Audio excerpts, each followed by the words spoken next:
प्यारे बच्चों, फिर से स्वागत है आपका इस ज्ञान की दुनिया में। लास्ट वीडियो में हमने कंप्लीट किया था डाइजेशन एंड एब्जॉर्प्शन। मैं उम्मीद करता हूँ आप सब बच्चों को बहुत ही अच्छे से समझ में आया होगा। किसी भी बच्चे को अगर कोई भी डाउट हो तो प्लीज़ मुझसे शेयर ज़रूर करें। तो अब स्टार्ट करते हैं हम एक नया चैप्टर, नए उत्साह, नई उमंग के साथ, जिसका नाम है breathing and exchange of gases. इस चैप्टर को स्टार्ट करने से पहले हम सब एक गहरी श्वास लेंगे और छोड़ेंगे। अभी जो हमने ये किया इसे बोलते हैं ब्रीथिंग, यानी कि श्वास लेना और छोड़ना। एटमॉस्फेयर के अंदर जो ऑक्सीजन होती है उसे हमने इनहेल किया और जो CO2 हमारे सेल बनाते हैं उसे हमने एक्सहेल किया। तो इस प्रोसेस को क्या बोलते हैं हम? ब्रीथिंग। बच्चों एक बात बताओ, एटमॉस्फेयर के अंदर तो बहुत सारी गैसेज हैं ऑक्सीजन के अलावा, जैसे कि नाइट्रोजन बहुत ज़्यादा अमाउंट में है, helium, hydrogen, argon, carbon dioxide. तो क्या हम सारी गैसेज इनहेल करते हैं या सिर्फ ऑक्सीजन इनहेल करते हैं? अगर हम सारी गैसेज इनहेल करते हैं तो क्या ये सारी गैसेज हमारे लंग्स तक जाती हैं? अगर ये सारी गैसेज हमारे लंग्स तक जाती भी हैं तो क्या ये लंग से ब्लड में भी जाती हैं? अगर ये लंग से ब्लड में भी जाती हैं तो क्या ये कोई रिएक्शन करती है या एज इट इज एक्सहेल, यानी कि बाहर हो जाती है? जब हम श्वास छोड़ते हैं तो बाहर निकल आती है। तो इन सभी क्वेश्चन के आंसर आपको इस चैप्टर से मिलेंगे। तो स्टार्ट करते हैं हम breathing and exchange of gases. तो दो वर्ड्स होते हैं, एक है ब्रीथिंग और एक पढ़ते हैं हम रेस्पिरेशन। दोनों ही अलग अलग चीज़ें होती हैं। ब्रीथिंग का मतलब है श्वास लेना और छोड़ना, जैसे कि मैंने बताया आपको। ऑक्सीजन एटमॉस्फेयर में जो होती है वो हम इनहेल करते हैं, और CO2 जो कि हमारे सेल्स में बनती है उसे हम एक्सहेल करते हैं, बाहर निकालते हैं। तो इस गैसेस के एक्सचेंज के प्रोसेस को हम क्या बोलते हैं? ब्रीथिंग। रेस्पिरेशन का मतलब क्या होता है? रेस्पिरेशन में क्या होता है, जो ग्लूकोज हमारी बॉडी में बनता है तो वो ग्लूकोज ऑक्सीजन के प्रेजेंस में ब्रेक डाउन हो जाता है और क्या रिलीज होती है? एनर्जी और CO2। इस प्रोसेस को हम क्या बोलते हैं? रेस्पिरेशन। जो ग्लूकोज है वो ऑक्सीजन के प्रेजेंस में क्या हो जाता है? ब्रेक डाउन, और क्या रिलीज होती है? एनर्जी और कार्बन डाइऑक्साइड। तो इस प्रोसेस को बोलते हैं हम रेस्पिरेशन। अब आपने देखा कि ग्लूकोज जो है ब्रेक डाउन हुआ है, तो ब्रेक डाउन होने को क्या बोलते हैं हम? कैटाबॉलिक। तो रेस्पिरेशन कैसी रिएक्शन हुई? Catabolic reaction. तो यहाँ पे यही लिखा हुआ है रेस्पिरेशन के बारे में और ब्रीथिंग के बारे में। रेस्पिरेशन क्या है? ग्लूकोज का ऑक्सीजन के प्रेजेंस में ब्रेक डाउन होना और क्या रिलीज होना? एनर्जी और कार्बन डाइऑक्साइड। ठीक है, और ये कैसी रिएक्शन है? Catabolic reaction. ब्रीथिंग का मतलब क्या होता है? ऑक्सीजन हमने एटमॉस्फेयर से ली और CO2 जो हमारे सेल में बनती है वो हमने एक्सहेल की। तो इस गैसेस के एक्सचेंज के प्रोसेस को क्या बोलते हैं हम? ब्रीथिंग। आगे बढ़ते हैं रेस्पिरेटरी ऑर्गन्स।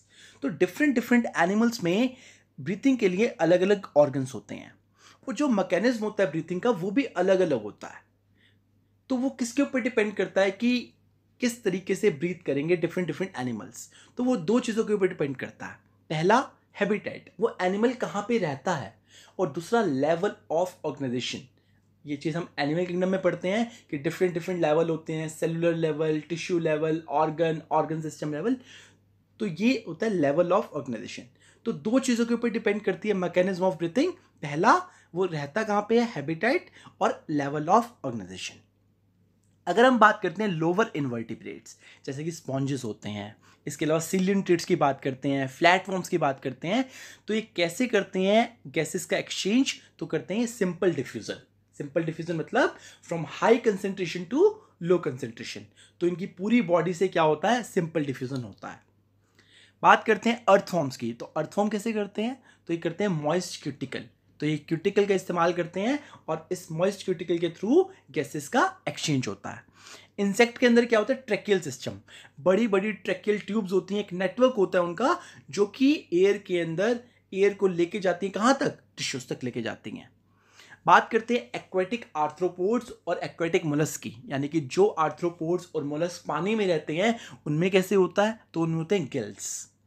और अगर हम बात करते हैं टेरेस्ट्रियल फॉर्म की, यानी कि जो लैंड पे रहते हैं आर्थ्रोपोड्स और मोलस्क, उनके अंदर कैसे होता है? लंग से। आगे बात करते हैं वर्टिब्रेट्स। वर्टिब्रेट्स में क्या आते हैं? जैसे कि fishes, amphibians, reptiles, Aves, mammals. इसमें कैसे होता है? तो फिशेस, मछलियों के अंदर क्या होते हैं? गिल्स होते हैं। रेप्टाइल्स, बर्ड्स और मैमल्स, इसमें क्या होते हैं, लंग्स होते हैं। और अगर हम बात करते हैं एम्फीबियन जैसे कि फ्रॉग की, मेंढक की अगर हम बात करें तो इनके अंदर लंग्स के अलावा मॉइस्ट स्किन भी होती है। बात करते हैं हम मैमल्स के बारे में, तो मैमल्स के अंदर एक वेल डेवलप्ड रेस्पिरेटरी सिस्टम है, पूरा एक ऑर्गन सिस्टम है इस प्रोसेस के लिए। तो क्या है इस ऑर्गन सिस्टम में, देखते हैं आगे। तो ह्यूमन रेस्पिरेटरी सिस्टम क्या क्या चीज़ें होती हैं, सबसे पहले होते हैं एक्सटर्नल नॉस्ट्रल्स, जो हमारी नोज की ओपनिंग्स होती हैं उसे हम बोलते हैं एक्सटर्नल नॉस्ट्रल्स। उसके बाद एयर कहाँ मूव करती है, नेजल चैम्बर में मूव करती है। उसके बाद कहाँ जाती है, फेरिंग्स में, ठीक है। पहले गई एक्सटर्नल नॉस्ट्रल्स में, फिर कहाँ जाती है, नेजल चैम्बर में, उसके बाद कहाँ जाती है, एयर फेरिंग्स पे। फेरिंग्स आपको पता है एक कॉमन पैसेज होता है फूड और एयर के लिए, यहाँ से खाना भी पास होता है और एयर भी पास होती है। फिर फेरिंग्स के बाद क्या आता है, लैरिंग्स पार्ट, ठीक है। और लैरिंग्स के बाद क्या आता है, ट्रेकिया पार्ट। लैरिंग्स की अगर हम बात करते हैं तो लैरिंग्स एक कार्टिलेज का बॉक्स होता है। किसका बना होता है, कार्टिलेज का बॉक्स होता है, जो कि साउंड के प्रोडक्शन में हेल्प करता है। किसमें हेल्प करता है, साउंड के प्रोडक्शन में। इसीलिए लैरिंग्स को हम क्या बोलते हैं, साउंड बॉक्स। क्या बोलते हैं, साउंड बॉक्स। यहाँ पे मैंने साइड में लिखा भी हुआ है लैरिंग्स के बारे में रेड कलर से, कि लैरिंग्स के अंदर क्या होती हैं, वोकल कॉर्ड्स होती हैं, ठीक है। वोकल कॉर्ड्स क्या करती हैं, वाइब्रेट करती हैं। जैसे ही एयर एकदम से लैरिंग्स के थ्रू पास होती हैं, तो जो वोकल कॉर्ड्स लैरिंग्स के अंदर है वो क्या करती हैं, वाइब्रेट करती हैं, और उस वाइब्रेशन से साउंड प्रोड्यूस होती है। तो लैरिंग्स के अंदर क्या है, वोकल कॉर्ड्स, जो कि मदद करते हैं, जो कि प्रोड्यूस करते हैं क्या, साउंड। इसीलिए लैरिंग्स को क्या बोलते हैं हम, साउंड बॉक्स। अब यहां पे दिया हुआ है, जब हम फूड को स्वेलो करते हैं, ये चीज मैंने आपको डाइजेशन में बताई थी, जब हम फूड को स्वेलो करते हैं तो ग्लॉटिस किसका पार्ट है, लैरिंग्स का पार्ट है। तो ग्लॉटिस के ऊपर एक कवरिंग आ जाती है एपिग्लॉटिस की, ताकि जो खाना है वो लैरिंग्स में ना जाए। तो एपिग्लॉटिस का काम क्या होता है, ये ग्लॉटिस को कवर कर देता है जब खाने को हम स्वेलो करते हैं, ताकि जो खाना है वो लैरिंग्स में ना जाए। लैरिंग्स में नहीं जाएगा तो आगे ट्रेकिया में नहीं जाएगा, ठीक है। एपिग्लॉटिस की अगर हम बात करते हैं तो ये क्या है, कार्टिलेज का फ्लैप, पतला सा elastic, thin elastic cartilaginous flap. तो किस कार्टिलेज का बना होता है, तो ये क्वेश्चन आ सकता है। तो मैंने टॉप पे लिखा हुआ है राइट साइड पे, एपिग्लॉटिस किस कार्टिलेज का बना होता है, इलास्टिक कार्टिलेज का। किसका बना होता है, इलास्टिक कार्टिलेज। याद रखने का तरीका, ई से एपिग्लॉटिस, ई से इलास्टिक।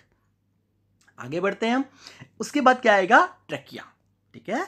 लैरिंग्स के बाद क्या आएगा, ट्रेकिया।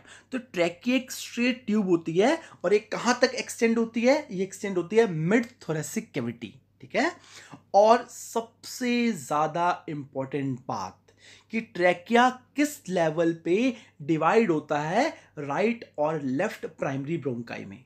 तो किस लेवल पे होता है, it divides at the level of 5th thoracic vertebra. ये चीज बार बार मैं बताऊंगा आपको, कि 5th थोरेसिक वर्टिब्रा के लेवल पे ट्रेकिया जो है वो डिवाइड हो जाएगा, ठीक है। तो ये क्वेश्चन बहुत बार पूछा आता है, ट्रेकिया किस लेवल पे डिवाइड होता है, तो आंसर क्या आएगा, 5th थोरेसिक वर्टिब्रा। किस में डिवाइड होगा आपका आगे, राइट और लेफ्ट प्राइमरी ब्रोंकाई में, ठीक है। साइड में मैंने कुछ पॉइंट्स लिखे हुए हैं ट्रेकिया के बारे में। पहला पॉइंट, ट्रेकिया को बोलते हैं विंड पाइप, श्वास की नली, और ये 10 to 12 सेंटीमीटर लंबी ट्यूब होती है। और ट्रेकिया की अगर हम बात करते हैं तो यहाँ पे सी शेप की इनकम्प्लीट कार्टिलेज रिंग होती है। किस शेप की होती है, सी शेप की, और इनकम्प्लीट होती है, कंप्लीट नहीं होती, कार्टिलेज की रिंग होती है। इसका काम क्या होता है, इसका काम ये होता है, ये ट्रेकिया को कोलैप्स होने से बचाती है जब हम इंस्पायर करते हैं। मान लो हमने श्वास ली, जब हम श्वास लेंगे तो ट्रेकिया जो है, जो ट्यूब है, वो अलग ना हो जाए, कोलैप्स ना हो जाए। तो ये कार्टिलेज की रिंग क्या करती है, उसे होल्ड करके रखती हैं, पकड़ के रखती हैं, ताकि ये कोलैप्स ना हो जाए, ठीक है। तो इनका फंक्शन क्या है इन रिंग्स का, it prevent the trachea from collapsing during inspiration. आगे बात करते हैं हम। तो प्राइमरी ब्रोंकाई के बाद क्या आएगा, सेकेंडरी ब्रोंकाई, उसके बाद आएगा टर्शरी ब्रोंकाई, उसके बाद आते हैं ब्रोंक्यूल्स। ब्रोंक्यूल्स में भी पहले इनिशियल ब्रोंक्यूल्स आएंगे, फिर टर्मिनल ब्रोंक्यूल्स आएंगे, और लास्ट में आते हैं रेस्पिरेटरी ब्रोंक्यूल्स, ठीक है। और अगर हम बात करते हैं, ये जो कार्टिलेज की रिंग्स होती हैं, ये कहाँ कहाँ पे होती हैं, तो ट्रेकिया में होती हैं, प्राइमरी, सेकेंडरी, टर्शियरी ब्रोंकाई में होती हैं और इनिशियल ब्रोंक्यूल्स में होती हैं। तो क्वेश्चन पूछा जा सकता है ये रिंग्स कहाँ कहाँ प्रेजेंट होती हैं, तो ट्रैकिया से लेके इनिशियल ब्रोंक्यूल्स तक ये प्रेजेंट होती हैं, आगे नहीं होती। मतलब टर्मिनल ब्रोंक्यूल्स, रेस्पिरेटरी ब्रोंक्यूल्स, वहाँ पे रिंग्स नहीं होती। इसके बाद क्या आएगा, टर्मिनल ब्रोंक्यूल्स के बाद क्या आते हैं आपके छोटे छोटे पतले पतले इर्रेगुलर वॉल, एक वस्कुलर बैग लाइक स्ट्रक्चर होते हैं जिसे हम बोलते हैं एल्वेलाई। एक एक वर्ड को पढ़ते हैं, वेरी थिन मतलब बहुत पतले होते हैं, ठीक है। उसके बाद इर्रेगुलर वॉल, इर्रेगुलर होते हैं आपके वस्कुलर। वस्कुलर क्यों बोला, क्योंकि यहाँ पे ब्लड की सप्लाई होती है। इनको क्या बोलते हैं हम, एल्वेलाई। अब एल्वेलाई के बारे में मैंने एक पॉइंट लिखा हुआ है साइड में ब्लू कलर से, लेसिथिन से। तो एल्वेलाई जो होते हैं वहां पे क्या होता है, कोटिंग होती है किसकी, लेसिथिन की। किसकी कोटिंग होती है, लेसिथिन की। ये लेसिथिन क्या करता है, एल्वेलाई को कोलैप्स होने से बचाता है। कैसे बचाता है, तो आप जानते हो कि एल्वेलाई के अंदर एक फ्लूइड होता है, ठीक है। एल्वेलाई के अंदर फ्लूइड है, तो एल्वेलाई के अंदर जो फ्लूइड होता है और आसपास एयर है, तो एल्वेलाई के फ्लूइड और एयर के बीच में क्या होता है, सरफेस टेंशन होता है आपका। तो ये लेसिथिन क्या करता है, उस टेंशन को कम कर देता है। लेसिथिन का काम क्या होता है, सरफेस टेंशन को कम करना, ताकि जो एल्वेलाई हैं वो कोलैप्स ना हो। तो पूछा जा सकता है कि एल्वेलाई को कोलैप्स होने से कौन बचाता है, तो लेसिथिन। कैसे बचाता है, तो इस सरफेस टेंशन को कम करता है फ्लूइड और एयर के बीच में। और ये प्रोड्यूस कौन करता है, सिक्रीट कौन करता है, तो ये सिक्रीट करते हैं टाइप 2 एल्वेलर एपिथेलियल सेल्स। बहुत इंपॉर्टेंट पॉइंट है, लेसिथिन कौन प्रोड्यूस करता है, तो टाइप 2। डिफरेंट सेल होते हैं, टाइप 1, टाइप 3, तो कौन से करते हैं, टाइप 2, ठीक है। आगे बढ़ते हैं, हम लंग्स की बात करते हैं। तो हमारे पास 2 लंग्स होते हैं जो कि कवर होते हैं किससे, डबल लेयर प्लूरा से, ठीक है।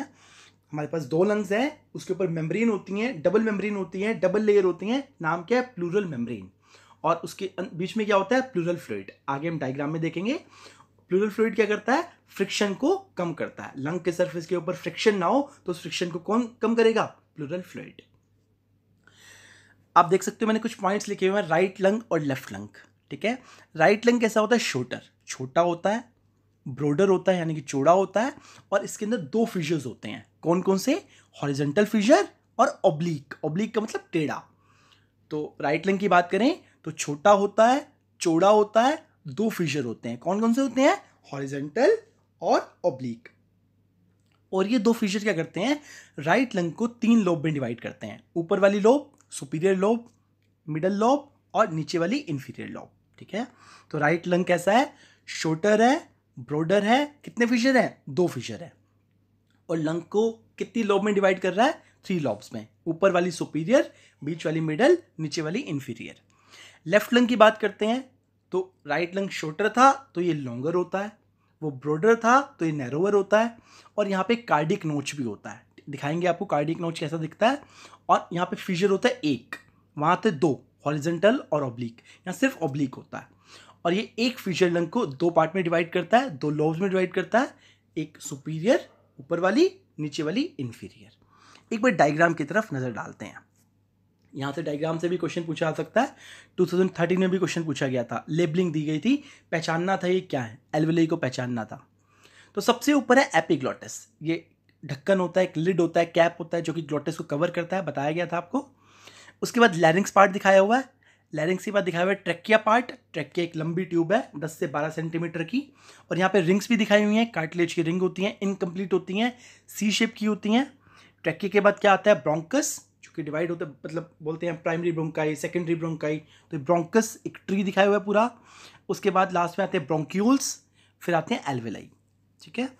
फिर लंग से साइड में दिखा रखे हैं कट एंड ऑफ रिब्स, ठीक है, कटे हुए कुछ पार्ट दिखा रखे हैं, एक हिस्सा दिखा रखा है, फ्रेगमेंट दिखा रखा है। फिर लंग्स की अगर हम बात करते हैं तो 2 लेयर होती हैं, मेम्ब्रेन होती हैं, जिससे हम क्या बोलते हैं, प्लूरल मेम्ब्रेन, और इसके बीच में क्या होता है, प्लूरल फ्लूइड। और क्या दिखा रखा है, लंग्स के नीचे क्या दिखा रखा है, डायफ्राम दिखा रखा है डोम शेप का, और 2 लंग्स के बीच में क्या दिखा रखा है, हार्ट। और आप देख सकते हो जो लेफ्ट लंग है वहां पे हल्का सा एक कर्वेचर है, इसे हम क्या बोलते हैं, कार्डियक नॉच, ठीक है। बच्चों जब हम श्वास को छोड़ते हैं तो क्या हमारे लंग्स पूरे खाली हो जाते हैं या थोड़ी बहुत एयर उसमें रह जाती है, सोचो। तो याद रखना, हमेशा थोड़ी बहुत एयर हमारे लंग्स के अंदर रहती ही रहती है, हमारे लंग्स पूरे तरीके से कभी खाली नहीं होते। तो ऐसी कौन सी चीज़ है जो हमारे लंग्स को कोलैप्स होने से बचाती है? पहली चीज़ तो हम डिस्कस कर चुके हैं, लेसेथिन। लेसेथिन क्या करते हैं? सरफेस टेंशन को कम करते हैं फ्लूइड और एयर के बीच में। दूसरी चीज़ क्या है? दूसरी चीज़ है इंट्रा प्लूरल प्रेशर। ये क्या होता है? तो आप जानते हो दो प्लूरल मेम्ब्रेन्स होती है, इसके बीच में स्पेस होता है जिसे हम बोलते हैं प्लूरल कैविटी। वहाँ पे क्या होता है? Pleural fluid. तो जो प्लूरल कैविटी है वहाँ पे जो प्रेशर है उसे बोलते हैं हम इंट्रा प्लूरल प्रेशर। अब ये प्रेशर क्या करता है? लंग की वॉल को अपनी तरफ खींचता है ना, ताकि जो लंग्स है वो कोलैप्स ना हो। और ये जो प्रेशर होता है, ये लंग्स के अंदर जो प्रेशर होता है उससे, और जो एटमॉस्फेयर का प्रेशर है उससे कम होता है। तो इसीलिए हम बोलते हैं नेगेटिव इंट्रा प्लूरल प्रेशर, क्योंकि ये क्या है? प्रेशर कम है। किससे? एक तो लंग्स के अंदर जो प्रेशर है जिसे बोलते हैं इंट्रा पल्मोनरी प्रेशर, और जो एटमॉस्फेयर का प्रेशर होता है, तो इन दोनों प्रेशर से ये वाला प्रेशर क्या है? कम है। तो इसीलिए उसकी तुलना में क्या हो गया? नेगेटिव हो गया। तो हम बोलते हैं there is a negative intra pleural pressure. अब ये बात पूछी हुई थी कि लंग्स को कोलैप्स होने से कौन बचाता है, तो आंसर ये था कि there is negative intra pleural pressure. जो प्रेशर क्या करता है? लंग की वॉल को पुल करता है ताकि लंग्स कोलैप्स होने से बच जाएं। बात समझ में आती है कि कैसे लंग्स को कोलैप्स होने से बचाया गया? तो ये नेगेटिव इंट्राप्लूरल प्रेशर जो कि लंग्स की वॉल को अपनी तरफ पुल करते हैं। और नेगेटिव क्यों बोला? क्योंकि ये प्रेशर एटमॉस्फेरिक प्रेशर से कम होता है। याद रखना है चीज। आगे बढ़ते हैं। लंग्स के बारे में बात कर रहे थे। लंग्स क्या होते हैं? सॉफ्ट होते हैं, स्पॉन्जी होते हैं, इलास्टिक होते हैं। राइट लंग के बारे में बात की थी, लेफ्ट लंग के बारे में बात की थी।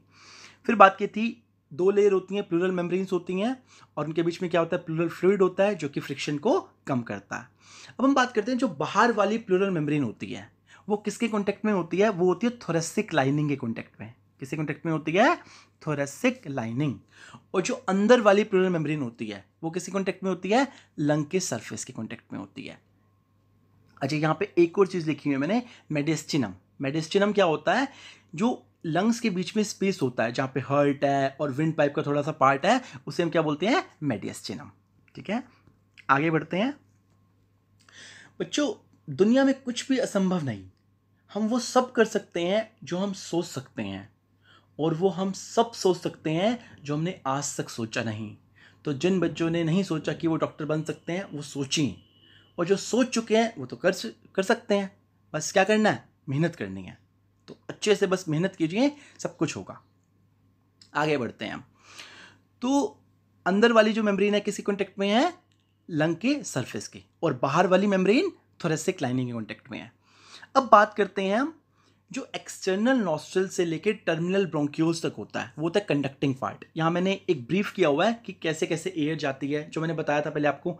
एक्सटर्नल नॉस्ट्रल्स, फिर चैम्बर, फिर नेजोफेरिंग्स, फिर ग्लॉटिस, फिर ट्रैकिया, फिर ब्रोंकाई के part, primary, secondary, tertiary bronchi, बाद में ब्रोंक्यूल्स, टर्मिनल ब्रोंक्यूल्स और रेस्पिरेटरी ब्रोंक्यूल्स। फिर एल्वेलर डक्ट होती है, फिर सैक होता है और एल्वेली होती है। तो इस तरीके से जो है एयर मूव करती है।